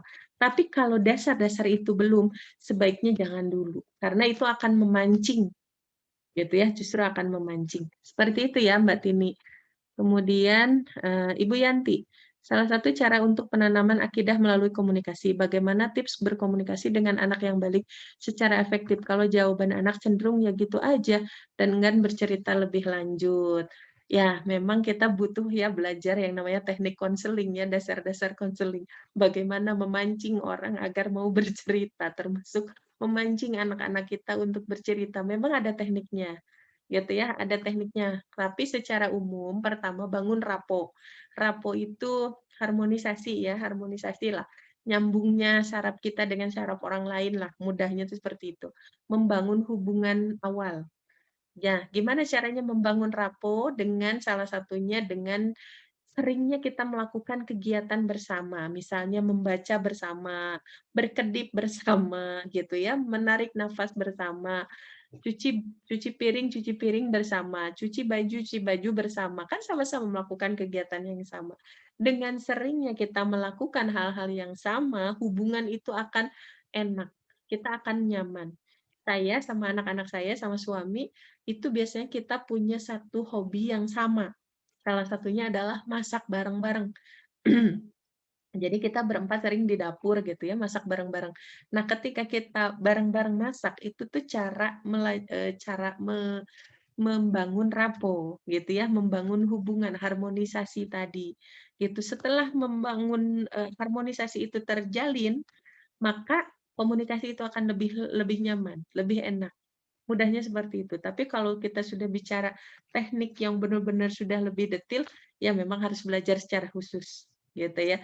Salah satunya adalah bagaimana apa ya, teknik bertanya yang tidak menghakimi. Karena kadang-kadang kan anak sekarang ketika kita sebenarnya niatnya kita menggali, tapi kok jadi menghakimi gitu. Nah, intinya sih kita harus belajar lebih banyak, seperti itu ya. Oke, oh sudah ya, ini dari Bu Yanti, ini pertanyaan terakhir. Kalau memang ada yang masih mau dibahas, kita bahas lagi di lain waktu. Boleh bergabung di grup open house ya, boleh nanti disampaikan pertanyaan-pertanyaannya. Eh, karena ini sudah jam 22 lebih dan kita juga besok harus sahur. Kita akhiri dulu kajian kita malam ini. Mudah-mudahan apa yang kita pelajari gitu ya malam ini menjadi pemantik karena seperti yang saya sampaikan tadi nggak cukup kita hanya ikut kajian-kajian seperti ini tuh nggak cukup gitu ya karena banyak hal yang memang harus kita pelajari dan kita sebagai orang tua itu harus menyiapkan waktu secara khusus itu salah satu bukti seriusnya kita ya bukti seriusnya kita ingin ingin apa ya maksimal dalam mendidik anak salah satunya adalah kita menyediakan waktu secara khusus setiap minggu minimal 2 jam gitu ya untuk mencari ilmu. Nah, eee, mencari ilmu itu nggak bisa kita hanya baca, nggak bisa kita hanya nonton, nggak bisa. Harus ada guru, gitu ya, harus ada guru. Nah, gimana, apa namanya tuh, panduan untuk mencari guru, pertama carilah orang yang sikap waronya tinggi, sikap hati-hatinya tinggi. Karena waro itu sikap hati-hati yang tinggi itu, puncaknya takwa seseorang. Takwa itu kan, apa namanya itu, terikat dengan hukum Allah, secara totalitas, yaitu yang namanya takwa. Nah, buahnya dari takwa itu adalah sikap waro, sikap hati-hati, merasa senantiasa Allah mengawasi sehingga dia berbuat hati-hati, gitu. Nah, cari guru yang begitu. Kemudian yang berikutnya adalah cari guru yang memang memiliki kapabilitas ilmu ya. Jadi jangan asal-asalan gitu karena, ilmu itu, datangnya dari Allah, ada jalannya. Kalau kita asal-asalan, khawatirnya justru ilmu yang sampai ke kita itu sebetulnya bukan ilmu yang, benar, gitu. Tapi ilmu yang Allah tuh, apa ya, bukan, ilmu yang setan itu membalikkan mata kita, seakan-akan ilmu itu bagus padahal enggak, gitu. Nah, jadi benar-benar kita memohon sama Allah, bahkan di adab untuk mencari ilmu itu disebutkan, yang pertama yang harus kita lakukan adalah istikharah. Istikharah untuk mencari guru, gitu ya, kira-kira cocok atau enggak guru ini untuk kita, ya. Nah, jadi itu pesan saya ya, karena PR kita itu banyak sekali, PR kita sebagai orang tua tuh banyak.